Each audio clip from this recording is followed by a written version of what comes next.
عمران دانش منزل کے آپریشن روم میں داخل ہوا تو بلیک زیرو احتراماً اٹھ کر کھڑا ہوا۔ بیٹھو بیٹھو، اب یہاں بیٹھے بیٹھے اتنے بھی موٹے نہیں ہو گئے کہ ورزش کرنا شروع کر دو۔ عمران نے کرسی پر بیٹھتے ہی مسکرا کر کہا تو بلیک زیرو بے اختیار ہنس پڑا۔ اگر میں روزانہ سخت ورزش کا عادی نہ ہوتا تو شاید اب تک یہ کرسی تنگ پڑ چکی ہوتی۔ بلیک زیرو نے کرسی پر بیٹھتے ہوئے ہنس کر کہا، کرسی تنگ نہیں ہوا کرتی، آدمی پھیل جاتا ہے۔ عمران نے کہا تو بلیک زیرو کھلکھلا کر ہنس پڑا۔ میں نے تو محاورتاً بات کی تھی، بلیک زیرو نے ہنستے ہوئے کہا۔ میں نے بھی محاورتاً آدمی کے پھیلنے کی بات کی ہے، ضروری نہیں کہ آدمی صرف جسمانی طور پر ہی پھیلے، عمران نے جواب دیا اور بلیک زیرو نے ہنستے ہوئے اس بات میں سر ہلا دیا۔ کافی عرصہ ہو گیا ہے سیکرٹ سروس کے پاس کوئی کیس ہی نہیں ہے، لگتا ہے کہ اب بین الاقوامی سطح پر جرائم کم ہو گئے ہیں، یا پھر پاکستان سیکرٹ سروس کا ہوا اتنا بیٹھ گیا ہے کہ اب کوئی ادھر کا رخ ہی نہیں کرتا۔ بلیک زیرو نے مسکراتے ہوئے کہا، تم کوئی معقول تعداد کے ہندسوں کا چیک دینے کا وعدہ کرو تو میں روزانہ 2-4 کیس تو بنا ہی سکتا ہوں، لیکن تم اصل کیس میں بھی کنجوس یونیورسٹی کے وائس چانسلر بن جاتے ہو، بنی ہوئی کیس میں کیا کرو گے؟ عمران نے جواب دیتے ہوئے کہا، میری طرف سے آپ بلینک چیک لے لیں۔ بلیک زیرو نے مسکراتے ہوئے کہا، بلینک کا مطلب ہے سادہ کاغذ، عمران نے بڑے معصوم سے لہجے میں کہا اور بلیک زیرو ہنس پڑا۔ پھر اس سے پہلے کہ مزید کوئی بات ہوتی، میز پر رکھی ہوئی ٹیلی فون کی گھنٹی بج اٹھی اور عمران نے ہاتھ بڑھا کر ریسیور اٹھا لیا۔ اس کی عادت تھی کہ وہ جب آپریشن روم میں ہوتا تو فون خود اٹینڈ کیا کرتا تھا۔ ایکسٹو، عمران نے مخصوص لہجے میں کہا۔ طاہر بول رہے ہو؟ دوسری طرف سے سر سلطان کی آواز سنائی دی۔ طاہر کو طہارت خانے سے فرصت ملے گی تو بولنے کے قابل ہوگا۔ اس بار عمران نے اپنے اصل لہجے میں کہا، اوہ تو تم یہاں ہو، میں نے پہلے فلیٹ پر فون کیا تھا، سلمان نے بتایا کہ تم یہاں سے جا چکے ہو۔ یہ بتاؤ کہ جولیا کب سے سیکرٹ سروس کی ڈپٹی چیف بنی ہے؟ سر سلطان نے انتہائی سنجیدہ لہجے میں کہا۔ کب سے بنی ہے؟ کیوں؟ آپ کیوں پوچھ رہے ہیں؟ عمران نے چونک کر حیرت بھرے لہجے میں کہا، کیا واقعی وہ ڈپٹی چیف ہے؟ سر سلطان نے اس سوال کا جواب دینے کے بجائے الٹا سوال کرتے ہوئے کہا، ہاں وہ واقعی سیکرٹ سروس کی ڈپٹی چیف ہے، لیکن آپ کو بیٹھے بٹھائے جولیا کی ڈپٹی چیف ہونے سے کیا دلچسپی پیدا ہو گئی ہے؟ عمران کے لہجے میں انتہائی حیرت تھی۔ مجھے تم نے آج تک بتایا نہیں کہ جولیا ڈپٹی چیف ہے، اور تم نے اسے ڈپٹی چیف ہونے کا باقاعدہ سرکاری شناختی کارڈ جاری کیا ہوا ہے۔ سر سلطان کے لہجے میں تلخی تھی۔ سرکاری شناختی کارڈ؟ کیا مطلب؟ سیکرٹ سروس کا کسی سرکاری شناختی کارڈ سے کیا تعلق؟ یہ آپ کو ہو کیا گیا ہے؟ خیریت ہے؟ عمران کے لہجے میں واقعی انتہائی حیرت تھی۔ اس بات نے تو مجھے حیران کر دیا تھا۔ بہرحال اب جب تم نے خود ہی اقرار کر لیا ہے کہ وہ سیکرٹ سروس کی ڈپٹی چیف ہے تو پھر وزارت دفاع کی انتہائی اہم ترین فائل XXX واپس بھجوا دو۔ 2 روز ہو گئے ہیں اسے تمہارے پاس آئے ہوئے، سر سلطان نے کہا تو عمران کے ساتھ ساتھ میز کی دوسری طرف کرسی پر بیٹھا ہوا بلیک زیرو بھی بے اختیار اچھل پڑا۔ وزارت دفاع کی فائل XXX بھجوا دو؟ کیا مطلب؟ کیا آپ اپنے حواس میں ہیں؟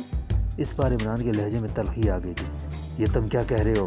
2 روز پہلے جولیا سیکرٹری وزارت دفاع کے آفس میں گئی، سیکرٹری وزارت دفاع اکرام صاحب سرکاری دورے پر ملک سے باہر تھے، اسے ڈپٹی سیکرٹری راشد صاحب نے اٹینڈ کیا۔ جولیا نے اپنا تعارف بطور deputy chief of secret service کرایا اور ساتھ ہی سرکاری شناختی کارڈ بھی دکھایا اور ریکارڈ روم سے XXX فائل طلب کی۔ ڈپٹی سیکرٹری سیکرٹ سروس کا نام سنتے ہی گھبرا گیا، اس نے فائل منگوا دی۔ جولیا نے کہا کہ یہ file chief of secret service X two نے ہیڈ کوارٹر طلب کی ہے اور اس کی اہمیت کے پیش نظر وہ خود یہاں آئی ہے۔ ڈپٹی سیکرٹری نے باقاعدہ جولیا سے فائل کی رسید لی، اس کے ساتھ اس نے سرکاری شناختی کارڈ کا نمبر وغیرہ اور دوسری تفصیلات بھی درج کی اور فائل اس کے حوالے کر دی۔ آج اس فائل کی ضرورت پڑی تو ڈپٹی سیکرٹری نے مجھ سے رابطہ کیا کیونکہ انہیں براہ راست ایکسٹو کا نمبر معلوم نہ تھا۔ یہ تفصیلات سن کر میں بے حد حیران ہوا۔ میں نے فوری طور پر ڈپٹی سیکرٹری کو اس رسید اور سرکاری شناختی کارڈ کی تفصیلات سمیت اپنے دفتر طلب کیا۔ رسید پر واقعی جولیا کے دستخط ہیں۔ ڈپٹی سیکرٹری کے مطابق کارڈ پر جولیا کا فوٹو بھی تھا اور اس پر سیکرٹ سروس کی سرکاری سیل بھی موجود تھی۔ میں نے تو اسے یہ کہہ کر بھیج دیا کہ میں ایکسٹرا سے رابطہ کر کے اسے بتاتا ہوں، لیکن میری سمجھ میں نہیں آ رہا تھا کہ یہ سب کیا ہے۔ اتنا تو مجھے معلوم ہے کہ مس جولیا تمہاری سروس کی ممبر ہے، لیکن مجھے یہ معلوم نہ تھا کہ وہ ڈپٹی چیف ہے۔ لیکن اس سے پہلے تم نے کبھی فائل اس طرح تو نہیں منگوائی تھی، سر سلطان نے بتاتے ہوئے کہا تو عمران کی آنکھیں حیرت کی شدت سے پھٹ کر کانوں تک پہنچ گئیں۔ میں نے یا طاہر نے تو کوئی فائل نہیں منگوائی۔ اور نہ ہم فائل اس طرح منگوا سکتے ہیں، اور نہ ہی جولیا یہ کسی ممبر کو سیکرٹ سروس کا شناختی کارڈ کبھی جاری کیا گیا ہے، اور نہ ہی جولیا ایسا کر سکتی ہے۔ وہ انتہائی ذمہ دار خاتون ہے، یہ ضرور کوئی لمبا کھیل کھیلا گیا ہے۔ اس ڈپٹی سیکرٹری کا دماغ خراب تھا کہ اس نے بغیر تصدیق کے اس قدر اہم فائل اس طرح آنے والی عورت کے حوالے کر دی۔ عمران نے انتہائی غصیلے لہجے میں کہا، کیا مطلب؟ کیا وہ جولیا نہیں تھی، کوئی فرضی عورت تھی؟ سر سلطان نے انتہائی حیرت بھرے لہجے میں کہا، ظاہر ہے، ورنہ جولیا کو کیا ضرورت تھی کہ ایسا کرتی؟ عمران نے کہا، لیکن ڈپٹی سیکرٹری کے بقول جولیا کو اس نے فون کیا ہے، تو جولیا نے کہا ہے کہ فائل سیکرٹ سروس کے ہیڈ کوارٹر میں ایکسٹرو سے طلب کی جائے۔ سر سلطان نے جواب دیا، جولیا کو فون کیا ہے؟ اس کے پاس جولیا کا فون نمبر کہاں سے آ گیا؟ عمران نے انتہائی حیرت بھرے لہجے میں کہا، بقول اس کے جولیا سے خود فون نمبر دے کر گئی تھی۔ سر سلطان نے جواب دیا، اوہ، پھر تو کوئی لمبا فراڈ ہو رہا ہے، میں معلوم کرتا ہوں جولیا سے۔ عمران نے کہا، ہم معلوم کر کے مجھے بتاؤ، یہ فائل ہمارے دفاعی نظام کی اہم فائل ہے، دفاع میں شامل اہم ترین میزائلوں کے بارے میں اس میں تفصیلات درج ہیں۔ سر سلطان نے کہا، اور اس کے ساتھ ہی رابطہ ختم ہو گیا۔ عمران نے ہونٹ چباتے ہوئے کریڈل دبا دیا، وہ تیزی سے نمبر ڈائل کرنے شروع کر دیے۔ اس کی پیشانی پر شکنوں کا جال سا پھیل گیا تھا، اور یہی حالت بلیک زیرو کی بھی تھی، وہ بھی ہونٹ بھنجے بیٹھا ہوا تھا۔ عمران نے کریڈل دبا کر جولیا کا نمبر ڈائل کرنے شروع کر دیے۔ دوسری طرف سے چند لمحے گھنٹی بجتی رہی، پھر ریسیور اٹھا لیا گیا۔ جولیا بول رہی ہوں، دوسری طرف سے جولیا کی آواز سنائی دی، ایکسٹو۔ عمران کا لہجہ ضرورت سے زیادہ سخت تھا۔ یس سر، جولیا نے مؤدبانہ لہجے میں کہا، تم سیکرٹری وزارت دفاع کے آفس میں گئی تھی؟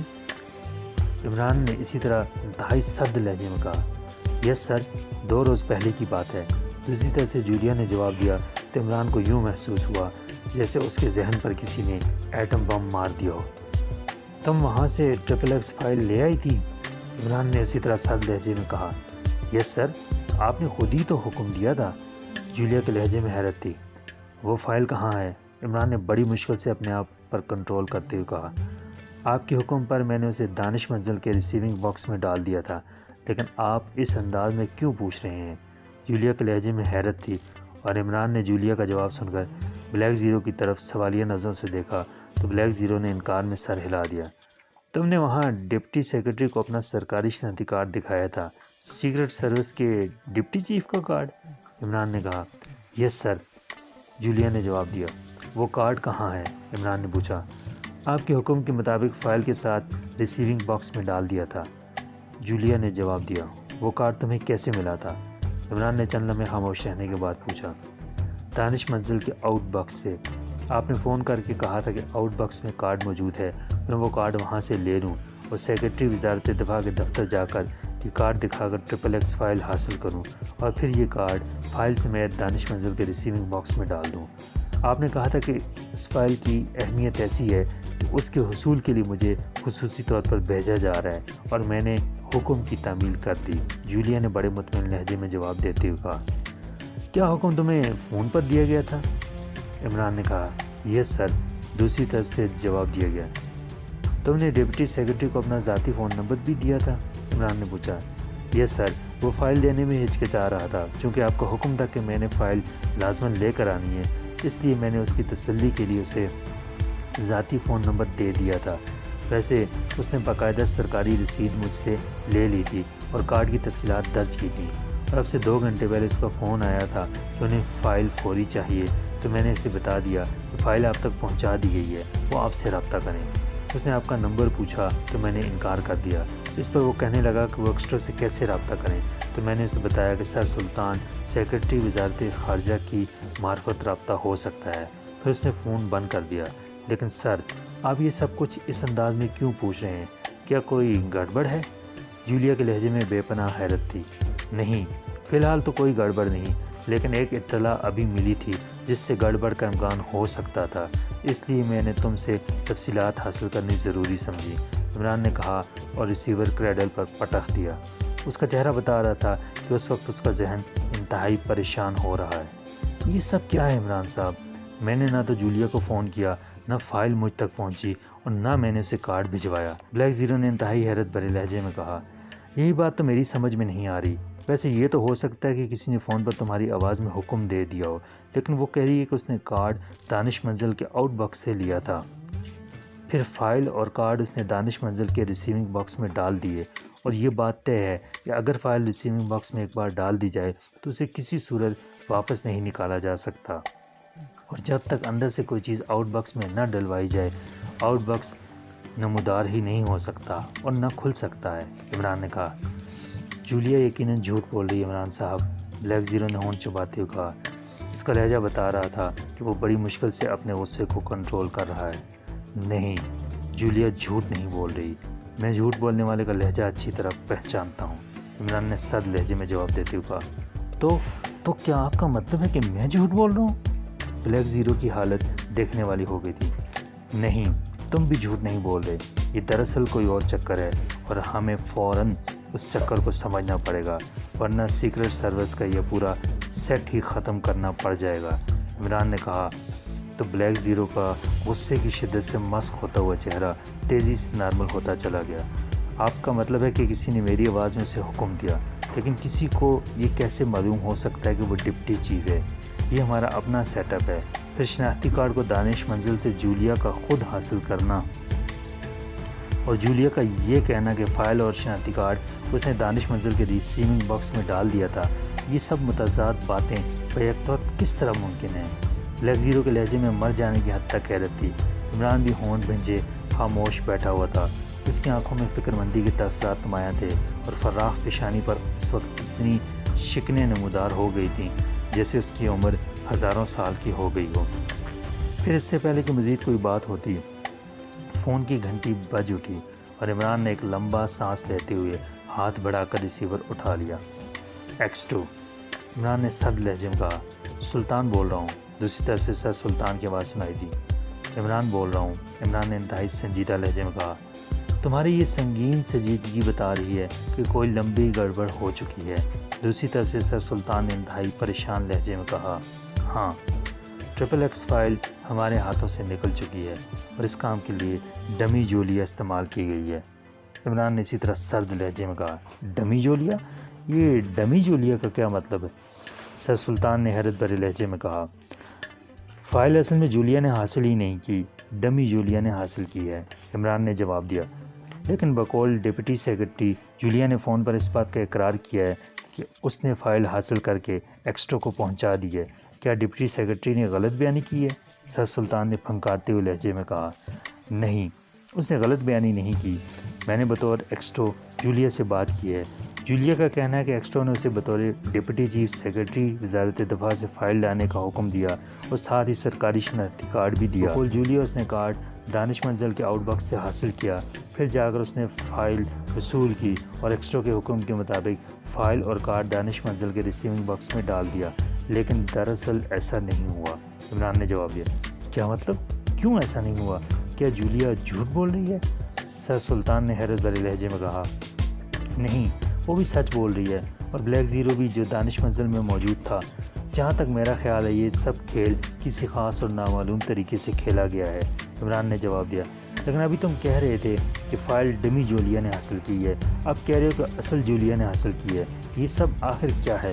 اگر یہ مذاق ہے تو پلیز ایسا مذاق آئندہ مت کرنا، اور اگر یہ مذاق نہیں ہے تو پھر دوسری صورت یہ ہے مجھے کسی مینٹل ہسپتال میں داخل ہونا چاہیے، سر سلطان نے انتہائی تلخ لہجے میں کہا۔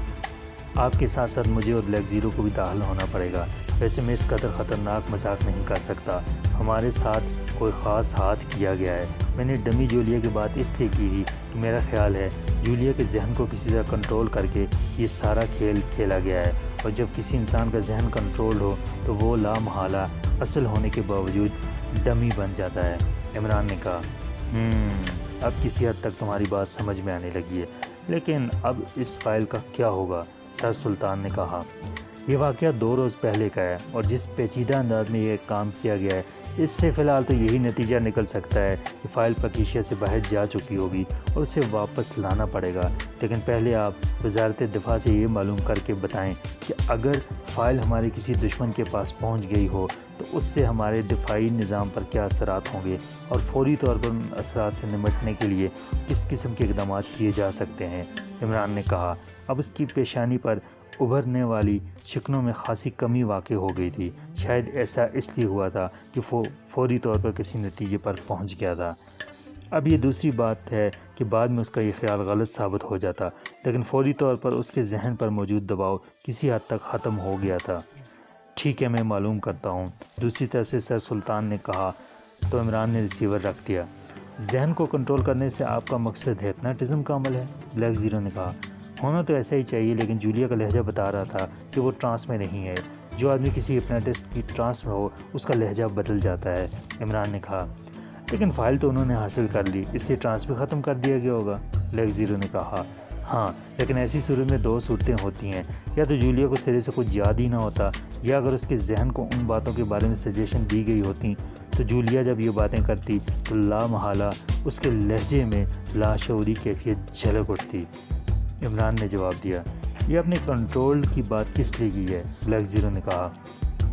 فوری طور پر تو اس ساری صورتحال کا اسی طرح حل نکالا جا سکتا ہے، یہ تو بعد میں پتہ چلے گا کہ اصل صورتحال کیا تھی، عمران نے جواب دیا، اور اس کے ساتھ اس نے ریسیور اٹھایا اور نمبر ڈائل کرنے شروع کر دیے۔ سلیمان بول رہا ہوں، رابطہ قائم ہوتے ہی سلیمان کی آواز سنائی دی۔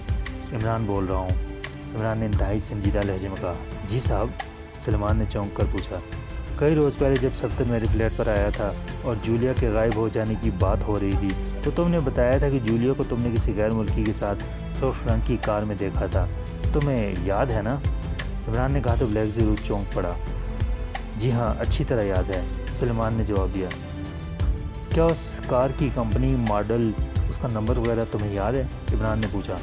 نمبر تو میں نے دیکھی نہیں تھے کیونکہ سڑک پر کافی رش تھا، ماڈل کا بھی مجھے اندازہ نہیں، البتہ اتنا معلوم ہے کہ کار کا رنگ سرخ تھا اور اس کے اندر سیٹوں کے کور وغیرہ کا رنگ بھی سرخ تھا۔ کار فورڈ کمپنی کی تھی لیکن بالکل نئی تھی، کیونکہ یہ کار آپ نے بھی کافی عرصہ رکھی ہے اس لیے مجھے اس کے مخصوص نشان کی پہچان ہے، سلیمان نے جواب دیا۔ کوئی ایسا نشان جس سے اس کار کو ٹریس کیا جا سکے؟ عمران نے کہا۔ ایک منٹ مجھے سوچنے دیجیے، سلیمان نے جواب دیا اور کچھ دیر خاموشی طاری رہی۔ صاحب، ایک نشانی ذہن میں آ گئی ہے، اس کے عقبی شیشے کے دائیں کونے پر ایک سٹیکر لگا ہوا تھا جس پر کالے رنگ کا ایک چھوٹا سا کتا بھونک رہا تھا۔ یہ مجھے اس لیے یاد ہے کہ میں نے نظریں موڑ کر جاتی ہوئی کار کو دیکھا تو اس تصویر پر میری نظر پڑ گئی تھی، سلیمان نے جواب دیتے ہوئے کہا۔ اوکے، عمران نے جواب دیا اور ہاتھ بڑھا کر اس نے ریسیور کریڈل پر رکھ دیا۔ جولیا غائب رہی تھی اور غیر ملکی کے ساتھ؟ کیا مطلب؟ بلیک زیرو نے حیران ہو کر کہا تو عمران نے سے کئی روز پہلے صفدر کے فلیٹ پر آنے اور جولیا کے 3 دن سے غائب رہنے کی اطلاع اور پھر جولیا سے فون پر ہونے والی گفتگو دہرا دی۔ اوہ، اس کا مطلب ہے کہ اصل راز اس میں پنہاں ہے، جولیا کو باقاعدہ استعمال کیا گیا ہے، بلیک زیرو نے کہا۔ ہاں، اسی خیال کے تحت تو میں نے اس کے ذہن کے کنٹرول ہونے کی بات کی تھی۔ بہرحال سر سلطان کی کال آ جائے تاکہ معاملے کی نوعیت کا اندازہ ہو جائے، اس کے مطابق اب تفصیلی انکوائری کرانی پڑے گی، عمران نے جواب دیا اور پھر چند منٹوں بعد فون کی گھنٹی بج اٹھی۔ عمران نے ہاتھ بڑھا کر ریسیور اٹھا لیا۔ X2، عمران نے مخصوص لہجے میں کہا۔ سلطان بول رہا ہوں، دوسری طرف سے کہا گیا۔ عمران بول رہا ہوں، کیا معلوم ہوا اس فائل کے بارے میں؟ عمران نے ہونٹ بھینچتے ہوئے پوچھا۔ انتہائی عجیب صورتحال معلوم ہوئی ہے عمران بیٹے۔ پاکستان میں وزارت دفاع کے تحت ایک فیکٹری میں خفیہ طور پر ایک انتہائی طاقتور اور وسیع رینج کا حامل میزائل تیار کیا جا رہا ہے، ایک ایسا میزائل جو خصوصی اسلحے کو ہزاروں کلومیٹر کے فاصلے پر درست نشانے پر پہنچا دے گا۔ اس میزائل کی تکمیل کے بعد اس سارے علاقے میں طاقت کا توازن پاکستان کے حق میں ہو جائے گا، حتیٰ کہ ایسا میزائل شکران کے پاس بھی نہیں ہے۔ اس میزائل کی ڈیزائننگ اور اس کی تمام تر ٹیکنالوجی پاکستانی سائنسدانوں کی اپنی ریسرچ پر مشتمل ہے، لیکن اسے 100% درست نشانے پر پہنچانے کے لیے جو آلہ استعمال کیا جاتا ہے اسے کوڈ میں ایکس کہا جاتا ہے۔ یہ ٹیکنالوجی پاکستان کے بس سے باہر تھی، اس لیے ملٹری انٹیلیجنس کی خصوصی ایجنسیز کے ذریعے ایکریمیا کی ایک خفیہ لیبارٹری سے یہ ٹیکنالوجی حاصل کی گئی۔ یہ ایسی ٹیکنالوجی ہے کہ جس کا ایکریمیا کے علاوہ اور کسی کو علم نہیں ہے۔ تمام سپر پاورز XX تک یہ آلہ تیار کرتے ہیں، لیکن یہ XXX ٹیکنالوجی ہے۔ یہ فائل حفاظت کی غرض سے وزارت دفاع کی خصوصی ریکارڈ روم میں رکھوائی گئی تھی۔ اس ٹیکنالوجی کے بغیر بنائے جانے والا میزائل صرف کیریئر تو رہ جائے گا، لیکن 100% درست نشانے پر اسے فائر کرنا ناممکن ہے۔ سنگل ایکس میزائل تو تقریباً ہر ملک کے پاس ہیں اور یہ میزائل ایکریمیا کی پرائیویٹ کمپنیاں بھی تیار کرتی ہیں۔ سنگل ایکس آلے کے تحت درست نشانے کی شرح صرف 10% ہوتی ہے۔ سپر پاورز ڈبل ایکس تک پہنچی ہیں، اس سے نشانے پر فائرنگ کی شرح 40% ہے، لیکن ٹرپل ایکس کے تحت یہ شرح 100% ہو جاتی ہے۔ شکران جیسے ملک کے پاس بھی ڈبل ایکس میزائل ہیں۔ سر سلطان نے تفصیلات بتاتے ہوئے کہا، لیکن اس فائل کی کوئی کاپی تو بنائی گئی ہوگی؟ عمران نے کہا، نہیں، اس کو خفیہ رکھنے کی غرض سے اس کی کاپی نہیں بنائی گئی، اور جو فائل حاصل کی گئی ہے اس کی بھی کاپی کسی صورت نہیں بنائی جا سکتی، ورنہ پوری فائل ضائع ہو جاتی۔ سر سلطان نے جواب دیا، آپ نے یہ معلوم کیا ہے کہ اس فائل کے بارے میں باہر کے لوگوں کو کیسے علم ہوا؟ نہیں، اس بارے میں تو مجھے علم نہیں ہے اور نہ میں نے معلوم کیا ہے، اور میرے خیال میں اس کا علم ہو بھی نہیں سکتا، کیونکہ اب کوئی بھی اس بات کو تسلیم نہیں کرے گا۔ سر سلطان نے کہا، لیکن یہ معلوم کرنا انتہائی ضروری ہے، کیونکہ اس سے یہ معلوم ہوگا کہ یہ فائل پراسرار انداز میں کس نے حاصل کی ہے، آیا ایکریمیا کے ایجنٹوں نے یا کسی اور ملک نے؟ عمران نے جواب دیا، تمہاری بات تو درست ہے، تو پھر یہ معلومات تم خود حاصل کرو، لیکن یہ فائل دوبارہ حاصل کرنا انتہائی ضروری ہے، ورنہ حکومت کا اربوں روپیہ جو اس میزائل پر اب تک خرچ کیا گیا ہے وہ سب ڈوب جائے گا، اور پاکیزیہ کو دفاعی طور پر ناقابل تسخیر بنائے جانے کا خوف بھی بکھر کر رہ جائے گا۔ سر سلطان نے جواب دیا، میں سمجھتا ہوں۔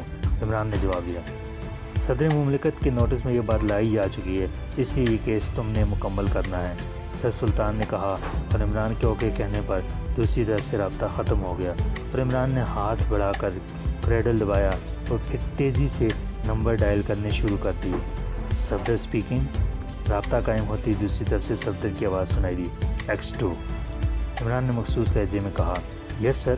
دوسری طرف سے صفدر نے انتہائی مؤدبانہ لہجے میں کہا، تمہیں معلوم ہے کہ جولیا 3 روز تک فلیٹ سے غائب رہی ہے، اور جولیا کے کہنے کے مطابق وہ ایک اسکول فیلو مائیکل کے ساتھ شمالی علاقوں کی سیر کے لیے گئی تھی۔ تم نے کیپٹن شکیل کے ساتھ مل کر اس مائیکل کے بارے میں تمام تفصیلات حاصل کرنی ہیں کہ وہ کب آیا، اس کے پاسپورٹ کی تفصیلات، اس کے یہاں رہنے، شمالی علاقوں میں جانے، اور اب وہ کہاں ہے، یہاں پاکیزیہ میں موجود ہے یا واپس چلا گیا ہے، اکیلا آیا تھا یا اس کے ساتھ دوسرے لوگ بھی تھے، شمالی علاقوں میں وہ کہاں ٹھہرے اور کیا کرتے رہے۔ یہ ساری انکوائری رپورٹ تم نے 2 روز میں تیار کرنی ہے۔ عمران نے ایکسٹرو کے لہجے میں اسے تفصیلی ہدایات دیتے ہوئے کہا، یس سر، لیکن صفدر کچھ کہتے کہتے رک گیا تھا۔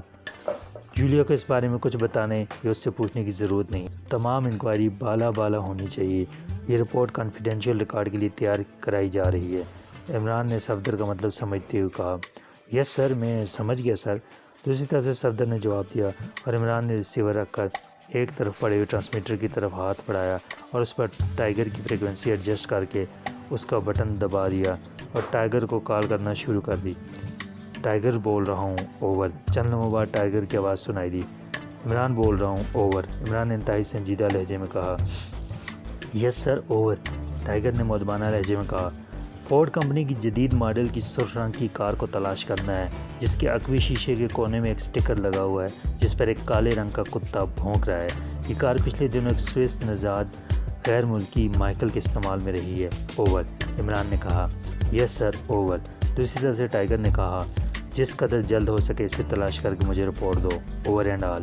عمران نے کہا اور ٹرانسمیٹر آف کر کے وہ کرسی سے اٹھ کھڑا ہوا۔ میں اس ڈپٹی سیکرٹری سے ملنے جا رہا ہوں جس سے جولیا فائل لے آئی تھی، عمران نے بلیک زیرو سے مخاطب ہو کر کہا، اور تیز قدم اٹھاتا بیرونی دروازے کی طرف بڑھ گیا۔ رچرڈ اور مائیکل دونوں کے چہرے مسرت کی شدت سے پھٹے پڑ رہے تھے۔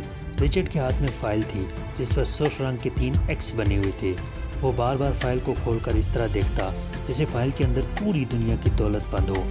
آپ نے کمال کی منصوبہ بندی کی ہے، کاش اس وقت میں پاکیزیہ سیکرٹ سروس کے چیف کی حالت دیکھ سکتا جب وہ جولیا سے اس فائل کے بارے میں پوچھے گا اور جولیا سے بتائے گی کہ اس کے حکم پر اس نے فائل حاصل کر کے اسے پہنچا دی تھی۔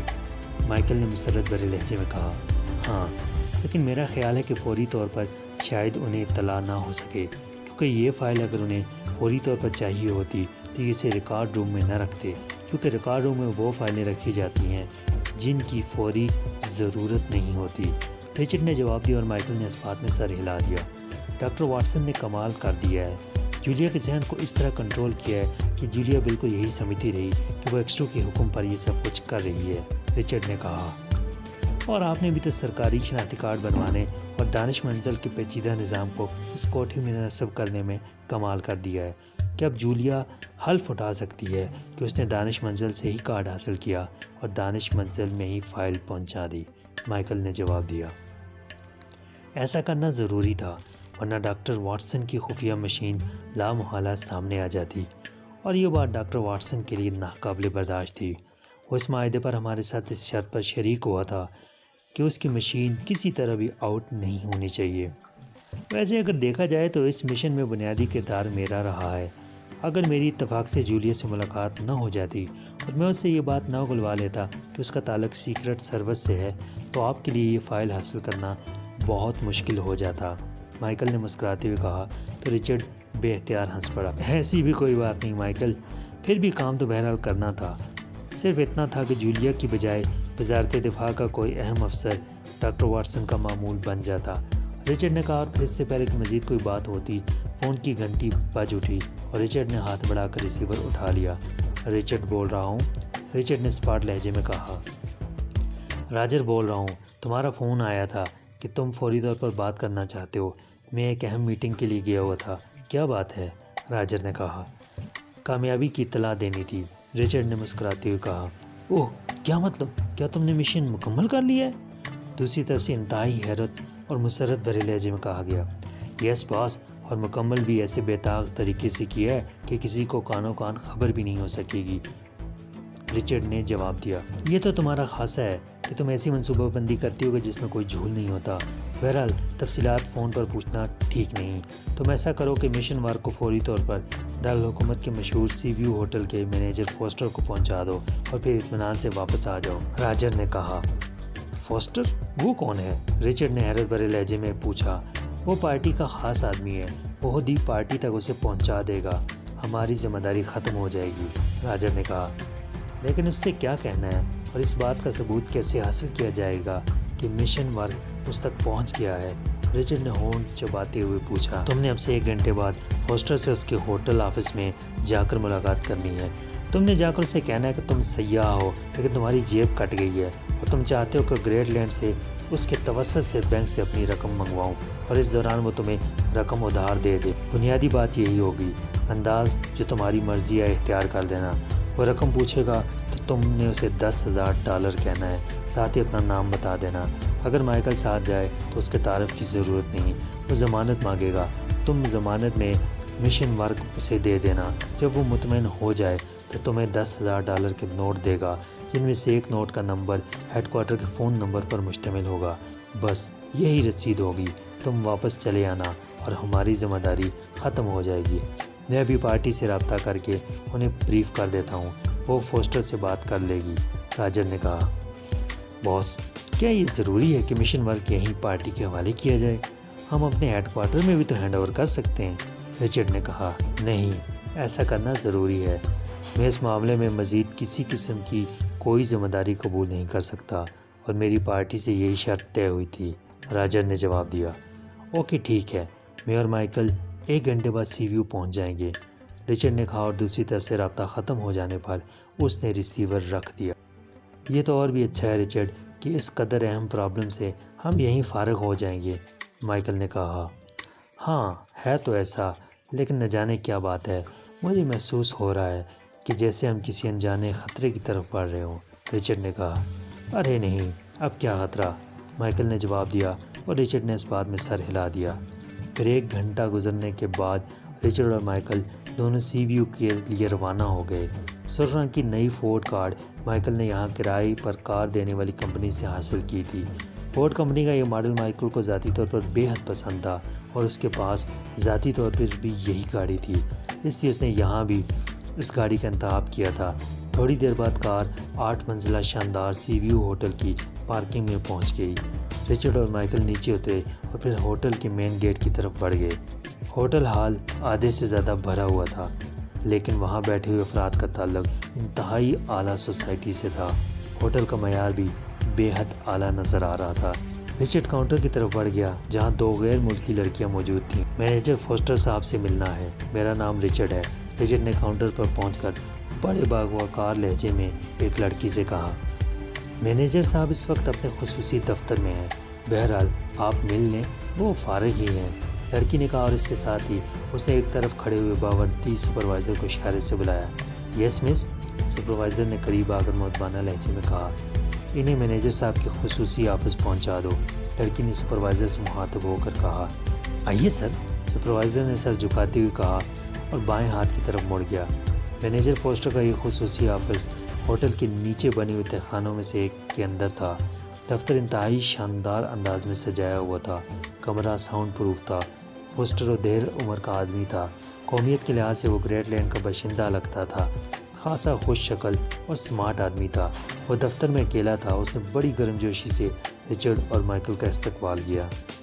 میرا نام رچرڈ ہے، رچرڈ نے ہدایت کے مطابق صرف اپنا تعارف کرایا، مائیکل کے بارے میں اس نے کوئی بات نہ کی۔ تشریف رکھیے، میرا نام فوسٹر ہے، میں اس ہوٹل کا مینیجر ہوں، فرمائیے میں آپ کی کیا خدمت کر سکتا ہوں؟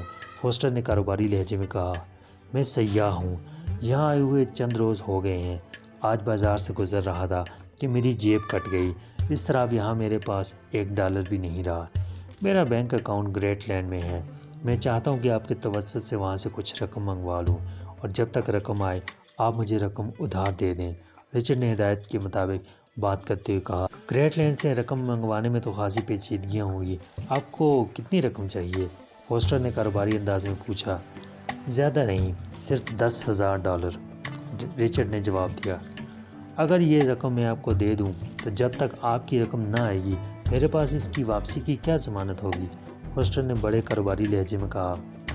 میرے پاس ایک فائل ہے، آپ اسے بطور ضمانت رکھ لیں، فی الحال تو یہی دے سکتا ہوں، ویسے یہ فائل انتہائی قیمتی ہے، رچرڈ نے جواب دیا۔ مائیکل خاموش بیٹھا ہوا ان دونوں کے درمیان ہونے والی یہ کوڈ گفتگو سن رہا تھا۔ دکھائیے تاکہ میں اندازہ کر سکوں کہ کیا یہ فائل اس قابل ہے کہ $10,000 کے بدلے میں بطور ضمانت رکھی جا سکتی ہے؟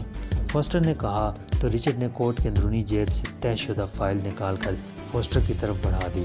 فائل دیکھتے ہی فوسٹر کی آنکھوں میں تیز چمک ابھر آئی، اس نے جلدی سے فائل کھولی اور سرسری طور پر اسے دیکھنے لگا۔ ٹھیک ہے، اسے بطور ضمانت رکھا جا سکتا ہے، میں آپ کو $10,000 دے دیتا ہوں، فوسٹر نے کہا، اور فائل کو میز پر رکھ کر اس نے میز کی سب سے نچلی دراز کھولی اور اس میں موجود ایک لفافہ نکال کر اس نے اسے کھولا اور اندر سے نوٹ نکال کر اس نے رچرڈ کی طرف بڑھا دیے۔ گن لیں، پورے $10,000 ہیں، فوسٹر نے مسکراتے ہوئے کہا تو رچرڈ نے اس بات میں سر ہلاتے ہوئے اس کے ہاتھ سے نوٹ لے لیے اور ان کے نمبر دیکھنے لگا۔ ایک نوٹ کے نمبر بالکل ان کے ہیڈ کوارٹر کے فون نمبر جیسے تھے۔ اس نے چند لمحے انہیں غور سے دیکھا، پھر مسکراتے ہوئے اس نے نوٹ اکٹھے کیے اور اپنی جیب میں ڈال دیے۔ شکریہ جناب، اب اجازت؟ رچرڈ نے مسکراتے ہوئے کہا۔ 1 منٹ، میں یہ فائل سیف میں رکھا ہوں، فوسٹر نے کرسی سے اٹھتے ہوئے کہا، اور پھر اس نے میز پر رکھی ہوئی فائل اٹھائی اور عقبی دروازہ کھول کر دوسری طرف چلا گیا۔ رچرڈ اور مائیکل نے بے اختیار ایک طویل سانس لیا، ان کی ذمہ داری ختم ہو چکی تھی، اب ان کے لیے کوئی خطرہ باقی نہ رہا تھا، کیونکہ ان کے کاغذات اصل تھے اور ان کاغذات کی وجہ سے وہ گریٹ لینڈ کے باشندے تھے اور سیاحت کے لیے یہاں آئے ہوئے تھے۔ گو مائیکل کا آبائی وطن سوئٹزرلینڈ ہی تھا، لیکن وہ طویل عرصے سے گریٹ لینڈ میں رہ رہا تھا اور اب وہاں کا شہری تھا۔ تھوڑی دیر بعد فوسٹر واپس آ گیا۔ اب کام تو ہو گیا، اب کچھ دوستانہ باتیں بھی ہو جائیں، پہلے آپ بتائیں کہ آپ کیا پینا پسند کریں گے؟ فوسٹر نے اس بار انتہائی دوستانہ اور بے تکلفانہ لہجے میں کہا۔ جو آپ مناسب سمجھیں پلا دیں، رچرڈ نے مسکراتے ہوئے کہا تو فوسٹر نے میز پر موجود انٹرکام کا ریسیور اٹھایا اور ایک نمبر پریس کر دیا۔ ہنری، میرے اسپیشل آفس میں ہوٹل کے سب سے قیمتی مشروب کے 3 گلاس بھجوا دو، فوسٹر نے کہا اور ریسیور رکھ دیا۔ ہمارے ہوٹل کی ایک خصوصی کاکٹیل سب سے زیادہ مقبول شراب ہے، آپ پئیں گے تو آپ کو بھی پسند آئے گی، فوسٹر نے ریسیور رکھ کر رچرڈ سے مخاطب ہو کر کہا۔ شکریہ، رچرڈ نے جواب دیا۔ آپ کے ساتھی شاید گونگے ہیں، فوسٹر نے مائیکل کی طرف دیکھتے ہوئے کہا۔ او نہیں، ویسے کم گو ہے، رچرڈ نے جواب دیتے ہوئے کہا۔ کم گوئی اچھی عادت ہے، آپ کہاں ٹھہرے ہوئے ہیں؟ میرا مطلب ہے اگر آپ کسی ہوٹل میں ٹھہرے ہوئے ہیں تو پھر میرا ہوٹل حاضر ہے، فوسٹر نے مسکراتے ہوئے کہا۔ اوہ نہیں، مجھے ہوٹل کی رہائش پسند نہیں، یہاں کی ایک کالونی ہے ارباب کالونی، وہاں کوٹھی عارضی طور پر لے رکھی ہے، وہاں رہتے ہیں، ویسے بھی شاید آج رات یا کل ہم واپس چلے جائیں، رچرڈ نے جواب دیا۔ ارباب کالونی؟ اوہ، میں بھی تو وہیں رہتا ہوں۔ آپ کی کوٹھی کا نمبر کیا ہے؟ فوسٹر نے حیران ہوتے ہوئے کہا۔ اچھا، آپ بھی وہیں رہتے ہیں؟ ویسے وہ خاصی اچھی کالونی ہے، ہماری کوٹھی اے بلاک میں ہے، 112 نمبر ہے، رچرڈ نے جواب دیا۔ A block? اچھا، اس لیے آتے جاتے ملاقات نہیں ہو سکی۔ میری رہائش بی بلاک میں ہے، کوٹھی نمبر 431۔ اگر آپ آج ڈنر میرے اور میری بیوی لارا کے ساتھ کریں تو مجھے بے حد خوشی ہوگی، فوسٹر نے مسکراتے ہوئے کہا۔ اس دعوت کا بے حد شکریہ، فی الحال تو ہمارا واپسی کا پروگرام ہے، ہاں جب دوبارہ آنا ہوا تو سب سے پہلے آپ کے پاس ہی آئیں گے، رچرڈ نے جواب دیا۔ اسی لمحے دروازہ کھلا اور ایک نوجوان ٹرے اٹھائے اندر داخل ہوا۔ ٹرے میں 3 گلاس موجود تھے، اس نے ایک گلاس ان تینوں کے سامنے رکھا اور پھر ٹرے اٹھائے واپس چلا گیا۔ اب آپ گریٹ لینڈ جائیں گے یا کسی اور ملک کی سیاحت کا ارادہ ہے؟ فوسٹر نے مشروب کی چسکی لیتے ہوئے کہا۔ فی الحال تو گریٹ لینڈ جانے کا ہی پروگرام ہے، رچرڈ نے جواب دیا، اور پھر وہ اسی طرح کی ہلکی پھلکی باتیں کرتے رہے اور مشروب پیتے رہے۔ اب اجازت دیجیے، گلاس ختم کر کے میز پر رکھتے ہوئے رچرڈ نے مسکراتے ہوئے کہا تو فوسٹر اٹھ کھڑا ہوا۔ پھر مسافہ کر کے دوبارہ ملنے کی بات کر کے رچرڈ اور مائیکل دونوں اس آفس سے نکلے۔ وہی سپروائزر جو باہر موجود تھا انہیں یہاں تک لے آیا تھا، وہ انہیں دوبارہ ہال تک لے آیا۔ چند لمحوں بعد وہ کار میں بیٹھے واپس کوٹھی جا رہے تھے۔ پتہ نہیں اس فوسٹر کا تعلق کس پارٹی سے ہے، ایک تو باس پارٹی کے متعلق کوئی تفصیل نہیں بتاتا، مائیکل نے کہا۔ ہمیں ضرورت ہی کیا ہے، ہمیں اپنے کام کا انتہائی معقول معاوضہ مل جاتا ہے اور بس، رچرڈ نے کہا، اور مائیکل نے اس بات میں سر ہلا دیا۔ تھوڑی دیر بعد ان کی کار ارباب کالونی پہنچ گئی۔ کوٹھی کے گیٹ پر کار روک کر مائیکل نیچے اترا، اس نے پھاٹک پر لگا ہوا تالا کھولا، پھر پھاٹک کو دھکیل کر کھولا اور واپس آ کر کار میں بیٹھ گیا۔ کار کو پھاٹک کے اندر لے جا کر اس نے ایک بار پھر اسے روکا، نیچے اترا اور واپس جا کر پھاٹک بند کیا اور واپس آ کر کار میں بیٹھ گیا۔ چند لمحوں بعد کار پورچ میں جا کر رک گئی اور رچرڈ اور مائیکل دونوں نیچے اترے اور اندرونی کمرے کی طرف بڑھ گئے۔ میرا خیال ہے باس کو اطلاع دے دی جائے، سٹنگ روم میں کرسیوں پر بیٹھے ہوئے رچرڈ نے مائیکل سے کہا۔ ہاں، تاکہ معاملات فائنل ہو جائیں، مائیکل نے جواب دیا۔ کسی کو فون کرنے کی ضرورت نہیں ہے، معاملات ابھی فائنل ہو جاتے ہیں۔ اچانک ایک آواز انہیں باتھ روم کے دروازے سے سنائی دی اور وہ دونوں بے اختیار حیرت بھرے انداز میں اچھل پڑے۔ باتھ روم کے دروازے پر ایک غیر ملکی کھڑا تھا، اس کے ہاتھ میں سائلنسر لگا ریوالور موجود تھا۔ خبردار، اگر تمہارے ہاتھوں نے جنبش کی تو گولی چلا دوں گا، اس غیر ملکی نوجوان نے انتہائی کراہ لہجے میں کہا۔ تم کون ہو؟